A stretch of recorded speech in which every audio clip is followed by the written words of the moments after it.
आप सभी कक्षा 10वीं के छात्रों का स्वागत है। तो छात्रों, आज की इस वीडियो में हम आपको आज जो आपका विषय हिंदी का वार्षिक परीक्षा पेपर हुआ है उसका कंप्लीट सॉल्यूशन बताने वाले हैं सेट डी का, जिससे छात्रों आप मिला पाओ कि आज के पेपर में आपने कुल कितने क्वेश्चन आंसर सही किए हैं और कितने आंसर गलत किए हैं।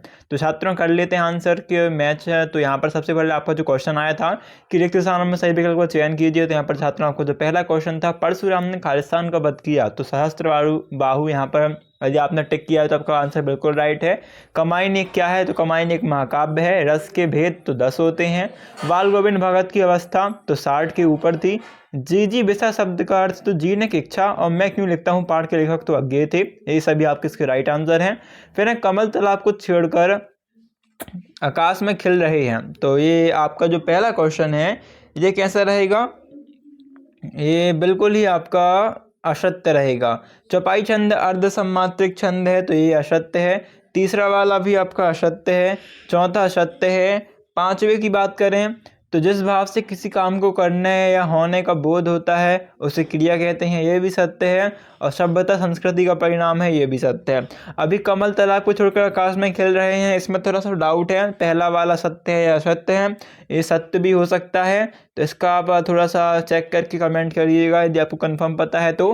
फिर संगतकार, तो संगतकार का राइट आंसर छात्रों आपका मंगलेश डबराल। ओके, क्या रहेगा? मंगलेश डबराल। और छंद के प्रकार तो 2, बिस्मिल्लाह खां तो सहनाई वादक थे, गले का हार होना बहुत प्यारा होना। संधि के प्रकार हो जाएंगे आपके 3 और बालम खीरा लखनऊ में आपका राइट आंसर रहेगा। किसकी आवर नहीं घट रही है? तो फागुन, या फिर आपने लिखा है कार्तिक बसंत ऋतु, यानी बसंत ऋतु लिखा है तो वो भी सही है। प्रबंध का आपके 2 भेद, महाकाव्य खंड का नेताजी सुभाष चंद्र बोस की प्रतिमा कहाँ लगवाई गई थी? तो कस्बे के मुख्य चौराहे में या फिर बाजार के मुख्य चौराहे में। फिर कालाक्षर भैंसुरावर का अर्थ है तो अनपढ़ व्यक्ति। बाबूजी ने राम नाम बही में कितनी बार राम नाम लिखा? तो यहाँ पर 500 भी है और 1000 भी है और कुछ हमने बुक में देखा तो 100 भी लिखा है। तो आपको कंफर्म करके बताना है कौन सा राइट आंसर है, यहाँ पर थोड़ा चेक कर लेना। फिर सना सना हाथ जोड़ी पाठ के आधार पर पहाड़ी कुत्ते कब भौंकते हैं? तो चांदनी रात में। बाशल के श्रेष्ठ कवि हैं सूरदास।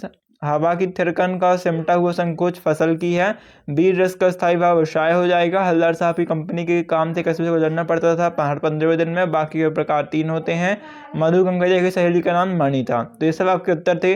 बाकी राम लक्ष्मण परशुराम संवाद के अनुसार पर आपको पाठ के राम स्वभाव की 2 विशेषताएं रखनी थी। तो बहुत आसान था कि उनका स्वभाव काफ़ी शांत और शांत था, धीर भीर गंभीर थे और क्या लिख सकते थे आप? मर्यादावान थे। ये सब इनकी आप लिख सकते थे। खंड काव्य किसे कहते हैं? तो बहुत इजी है, जो किसी व्यक्ति के किसी एक जीवन के किसी एक भाग का, किसी व्यक्ति के जीवन के किसी एक भाग का वर्णन खंड काव्य होता है ना। हास रस की परिभाषा, जिस रस को पढ़ने में हंसी आ जाए या फिर जिस कविता को पढ़ने में हास रस की अनुभूति हो, है ना।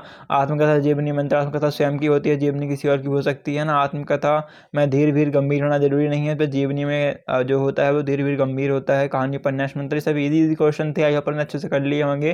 तो छात्रों मिलते हैं नेक्स्ट वीडियो पर, जब तक के लिए थैंक्स फॉर वॉचिंग। आपको अगले वीडियो के लिए इंपॉर्टेंट क्वेश्चन मॉडल पेपर मिल जाएंगे। चैनल पर सब्सक्राइब करना मत भूलना। थैंक्स फॉर वॉचिंग, धन्यवाद।